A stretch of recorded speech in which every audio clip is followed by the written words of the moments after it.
আসসালামু আলাইকুম প্রিয় দর্শক, আলাপ চাইতায় আপনাদের সকলকে আমন্ত্রণ জানাচ্ছি। বাংলাদেশে নির্বাচন ঘনিয়ে আসলে মৌসুমী বায়ুর মতো মার্কিন দূতাবাসের তৎপরতা বাড়ে। দেশটির কর্মকর্তারা আদা জল খেয়ে মাঠে নামে দফায় দফায় বৈঠক করে রাজনৈতিক দল, সরকারি বেসরকারি প্রভাবশালী লোকজনের সাথে। বাংলাদেশে নিযুক্ত ভারপ্রাপ্ত মার্কিন রাষ্ট্রদূত ট্রেসিয়ান জ্যাকবসন দেশের মধ্যে 2 ডজনেরও বেশি বৈঠক সেরে ফেলেছেন। এমনকি লন্ডনে উড়ে গিয়ে বিএনপির ভারপ্রাপ্ত চেয়ারপারসন তারেক রহমানের সাথেও বৈঠক করেছেন। কিন্তু এবার নতুন মেরুকরণ ঘটেছে। সেটি হলো সরকার সমর্থিত কিংস পার্টি এনসিপির এক শীর্ষ নেত্রী নেপালে গিয়ে দক্ষিণ এশীয় বিষয়ক মার্কিন সর্বোচ্চ কর্তা ব্যক্তির সাথে বৈঠক করেছেন। 20 আগস্ট সকালে নেপালের একটি হোটেলে বৈঠকটি হয়েছে।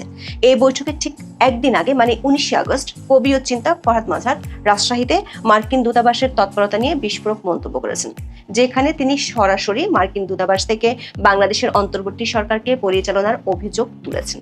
ফরহাদ মাজহারের মতো প্রভাবশালী ব্যক্তির মন্তব্য আবার তার একদিন পরই এনসিপির সাথে মার্কিন স্টেট ডিপার্টমেন্টের ব্রেকফাস্ট মিটিং একটি ধারণাকে শক্তিশালী করেছে। সেটি হলো বাংলাদেশে মার্কিন দূতাবাস কেবল একটি কূটনৈতিক মিশন নয়, বরং দেশের শাসন ব্যবস্থায় একটি অদৃশ্য হাত হিসেবে কাজ করে। মার্কিনদের কথা যারা শুনবে তারা পাবে ক্ষমতা। ফলে নির্বাচনের আগে সরকার ও সরকারি মিত্র এনসিপি এবং তাদের আরেক মিত্র মার্কিন যুক্তরাষ্ট্রের উদ্দেশ্য নিয়ে সন্দেহ বাড়ছে। সাথে দেশের অভ্যন্তরীণ রাজনৈতিক মেরুকরণ আরও তীব্র হচ্ছে। 19 আগস্ট রাজশাহী বিশ্ববিদ্যালয়ে গণতান্ত্রিক অধিকার প্রতিষ্ঠার রূপরেখা শীর্ষক আলোচনা সভায় বক্তব্য রাখেন কবি ও চিন্তক ফরহাদ মাজহার। বক্তব্যে তিনি রীতিমতো বোমা ফাটালেন। অভিযোগ করেন গত বছর 8 আগস্ট শান্তিতে নোবেল বিজয়ী অধ্যাপক ইউনূসের নেতৃত্বে বাংলাদেশে যে অন্তর্বর্তী সরকার গঠিত হয়েছিল তাকে চালাচ্ছে ঢাকার মার্কিন দূতাবাস। স্বভাবসুলভ ভঙ্গিতে তিনি সরকারকে টিপ্পনি কেটে উপস্থিত শ্রোতাদেরকে বলেন, আপনারা আরেকটা প্যালেস্টাইনের উপর বসে আছেন, আপনাদের নিরাপত্তা বিকিয়ে দেওয়া হয়েছে, এটা বুঝতে পারছেন না। ফরহাদ মাজহার দাবি করেন দেশের শাসনভার গত বছরের 5 আগস্টের পর থেকে চলে গেছে বনানীতে, আর বনানী মানে হচ্ছে মার্কিন দূতাবাস। এজন্য করিডোর সহ নানান বিষয় তর্ক হলো। ফলে আপনাদের নতুন চিন্তা করতে হবে। জনাব ফরহাদ মাজহার এর আগে মার্কিন সরকারের উপর অধ্যাপক ইউনূস সরকার নির্ভরতা নিয়ে কথা বলেছিলেন। যেমন গত বছরের 29 সেপ্টেম্বর তিনি অধ্যাপক ইউনূসের উদ্দেশ্যে প্রশ্ন রেখেছিলেন, আমেরিকার গলায় চুমু দেওয়ার কি দরকার ছিল। চলতি বছরের 2 জুলাই দৈনিক সমকালে ছাপা হওয়া সাক্ষাৎকারে তিনি দাবি করেছিলেন, জুলাই গণঅভ্যুত্থান হয়ে গেছে মার্কিন সহায়তায় রেজিম চেঞ্জ। আবার ফরহাদ মাজহার স্ত্রী হলেন ফরিদা আক্তার, যিনি অন্তর্বর্তী সরকারের মৎস্য উপদেষ্টা। 13 আগস্ট তিনি আশঙ্কা করেছেন বাংলাদেশের কৃষিখাত দখলে নেবে মার্কিন যুক্তরাষ্ট্র। ফরহাদ মাজহারের স্ত্রীর আশঙ্কা কিংবা তার অভিযোগের সত্যতা যাচাই করা সম্ভব না হলেও বাস্তবতা অনেকখানি আঁচ করা যায়। বিশেষ করে সাম্প্রতিক সময়ে বাংলাদেশে নিযুক্ত মার্কিন ভারপ্রাপ্ত রাষ্ট্রদূতের তৎপরতা আর দৌড়ঝাঁপ দেখে গণমাধ্যমগুলোর খবরে বলা হয়েছে, আগামী জাতীয় নির্বাচন ঘিরে যুক্তরাষ্ট্রের সক্রিয়তা দৃশ্যমানভাবে বেড়েছে। যুক্তরাষ্ট্রের ভারপ্রাপ্ত রাষ্ট্রদূত ট্রেসিয়ান জ্যাকবসন গত 1 মাসে ঢাকা ও লন্ডনে ধারাবাহিকভাবে রাজনৈতিক দল, কমিশন, বিচার বিভাগের শীর্ষ ব্যক্তিত্বের সাথে বৈঠক করেছেন। হঠাৎ করে যুক্তরাষ্ট্রের তৎপরতা নিয়ে রাজনৈতিক ও কূটনৈতিক মহলে আলোচনা চলছে।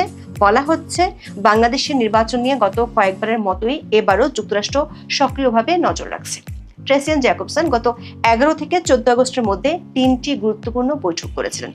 11 আগস্ট জাতীয় নাগরিক পার্টি বা এনসিপির শীর্ষ নেতৃত্বের সঙ্গে, 12 আগস্ট জাতীয় ঐকমত্য কমিশনের সহসভাপতি ডক্টর আলী রিয়াজের সাথে এবং সবশেষ 14 আগস্ট প্রধান বিচারপতি ডক্টর সৈয়দ রেফাত আহমেদের সঙ্গে বৈঠক করেন। এবং এই বৈঠকগুলোর এখতিয়ার নিয়ে রাজনৈতিক ও সচেতন মহলে বেশ প্রশ্ন দেখা দিয়েছে। ট্রেসিয়ান জ্যাকবসন শুধু দেশে নয়, বৈঠক করতে মধ্য জুলাইয়ে ছুটে গিয়েছিলেন লন্ডনে। চ্যানেল 24 এর খবরে বলা হয়েছে, মার্কিন ভারপ্রাপ্ত রাষ্ট্রদূত লন্ডনে তারেক রহমানের সাথে 1-to-1 বৈঠক করেছিলেন। এরই মধ্যে গত 5 আগস্ট জুলাই আন্দোলনের বর্ষপূর্তির দিনে এনসিপির শীর্ষ 5 নেতার সাথে কক্সবাজারের সাবেক মার্কিন রাষ্ট্রদূতের কথিত বৈঠকের খবর ছড়িয়ে পড়ে। বৈঠকটি হয়েছিল কিনা তা নিশ্চিত হওয়া না গেলেও এনসিপির দাবিতেই সরকার আয়োজন করেছিল জুলাই ঘোষণাপত্র।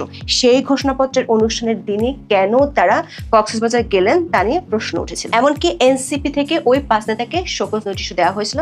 দর্শক, পিটার হাস বাংলাদেশে এক রহস্যজনক কূটনীতিক হিসেবে পরিচিত। তিনি যখন বাংলাদেশের রাষ্ট্রদূত ছিলেন তখনই রাশিয়ান সরকার সংবাদ সম্মেলন করে বলেছিল, মার্কিন প্রশাসন বাংলাদেশে শেখ হাসিনার সরকারকে উৎখাতের ষড়যন্ত্র করছে। কক্সবাজার বিতর্কে রেশ কাটতে না কাটতেই নতুন খবরের জন্ম দিয়েছেন এনসিপির সিনিয়র যুগ্ম সদস্য সচিব ডাক্তার তাসনিম জারা। ভারতীয় সংবাদ মাধ্যম নর্থ ইস্ট নিউজের খবর হলো তাসনিম জারা 17 আগস্ট বাংলাদেশ বিমানের একটি ফ্লাইটে করে নেপালে গিয়েছেন। 20 আগস্ট তিনি সকালে প্রাতরাশ বৈঠক করেন মার্কিন স্টেট ডিপার্টমেন্টের দক্ষিণ ও মধ্য এশিয়া বিষয়ক জ্যেষ্ঠ ব্যুরো কর্মকর্তা এরিক মেয়ারের সঙ্গে। ট্রাম্প প্রশাসন আসার পর ডেভিড লুকে ছাঁটাই করা হয়। পল কাপুরের নিয়োগ চূড়ান্ত না হওয়া পর্যন্ত মার্কিন সরকারের দক্ষিণ ও মধ্য এশিয়া বিষয়ক নীতি নির্ধারণের মূল কর্তা ব্যক্তিটি হলেন এই এরিক মেয়ার। নর্থ ইস্ট নিউজ বলছে বৈঠকটি হয়েছে কাঠমান্ডুর মেরিয়ট বনবাই হোটেলে। গণমাধ্যমটি দাবি করছে তাসনিম জারার এই সফর এবং বৈঠকটি ছিল বেশ গোপনীয় এবং মার্কিন কর্মকর্তাদের নির্দেশেই এই বৈঠকটি হয়েছে। বৈঠকটি 2 ঘন্টারও বেশি সময় ধরে চলেছিল। এ ধরনের বৈঠক আরও হতে পারে বলে রিপোর্টটিতে উল্লেখ করা হয়েছে। তবে কি নিয়ে তাসনিম জারা মার্কিন স্টেট ডিপার্টমেন্টের এরিক মেয়ারের সাথে বৈঠক করলেন তা পরিষ্কারভাবে উল্লেখ করতে পারেনি নর্থ ইস্ট নিউজ। তাদের ধারণা বাংলাদেশের নির্বাচন নিয়ে উল্লেখযোগ্য অনিশ্চয়তার মধ্যে এই বৈঠকটি গুরুত্বপূর্ণ। মেয়ার মার্কিন যুক্তরাষ্ট্রের অবস্থান পরিবর্তনের কারণ বৈঠকে ব্যাখ্যা করে থাকতে পারেন। দর্শক, গত 11 আগস্ট মার্কিন ভারপ্রাপ্ত রাষ্ট্রদূত ট্রেসি অ্যান জ্যাকবসনের সাথে এনসিপির ঢাকায় যে বৈঠক হয়েছিল সেই বৈঠকে তাসনিম জারা ছিলেন। বৈঠকটি হওয়ার আগে গুরুত্বপূর্ণ ইস্যু ছিল 5 আগস্ট অধ্যাপক ইউনূস জাতির উদ্দেশ্যে ভাষণে নির্বাচনের কথা ঘোষণা করেছিলেন। এই ঘোষণা নিয়ে এনসিপি সবচেয়ে বেশি নাখোশ এবং দলটির নেতারা প্রকাশ্যে বক্তব্যে বিষয়টি পরিষ্কার করেছেন। এমন পরিস্থিতিতে নর্থ ইস্ট নিউজের এই কথাটি আমরা বিবেচনায় নিতে পারি। তারা বলছে বাংলাদেশের বর্তমান পরিস্থিতিতে মার্কিন যুক্তরাষ্ট্রের অবস্থান পরিবর্তনের কারণ তুলে ধরার জন্যই তাসনিম জারার সাথে এরিক মেয়ারের বৈঠক হয়েছে। মার্কিন সরকারের ঊর্ধ্বতন কর্মকর্তার সাথে বৈঠক করার জন্য তাসনিম জারাকে কেন নেপালে যেতে হবে? দেশের সীমানা ছাড়িয়ে এ ধরনের গোপন বৈঠকের হেতু কি? অধ্যাপক ইউনূসকে সমর্থন দেওয়া মার্কিন দূতাবাস কি এনসিপির সাথে গোপন কোনো সমঝোতায় যেতে যাচ্ছে?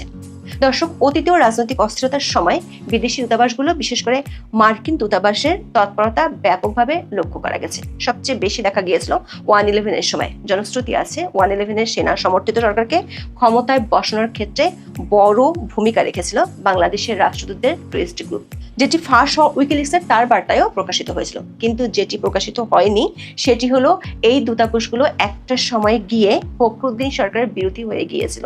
তখন ফখরুদ্দিন সরকার বাধ্য হয়ে বিদেশি কূটনীতিকদের বিরুদ্ধে বিবৃতিও দিয়েছিলেন। 2007 সালের 21 মার্চ পত্রিকাগুলোতে সে বিবৃতি ছাপাও হয়েছিল। সে বিবৃতিতে বাংলাদেশের অভ্যন্তরীণ বিষয়ে হস্তক্ষেপ না করার জন্য কূটনীতিকদের বলা হয়েছিল। সবচেয়ে মজার ব্যাপার ছিল কূটনীতিকরা তখন সরকার সমর্থক পার্টি ও গ্রুপগুলোর সাথে বেশি মিটিং করত, যেমনটা ঠিক দেখা যাচ্ছে অধ্যাপক ইউনূসের আমলেও। মার্কিন প্রশাসন সাম্প্রতিক সময়ে যাদের সাথে বৈঠক করছেন তারা সবাই সরকারেরই সমর্থক। তাহলে কি অতীত রেকর্ডের পুনরাবৃত্তি হতে যাচ্ছে? অধ্যাপক ইউনূসের মাথার উপর থেকে হাত সরিয়ে নিতে গিয়ে এনসিপির সাথে কাঠমান্ডুতে বৈঠক হলো। সামনের দিনগুলোতে এনসিপির পদক্ষেপ আর মার্কিন প্রশাসনের তৎপরতাই হয়তো বিষয়টি স্পষ্ট হয়ে যাবে।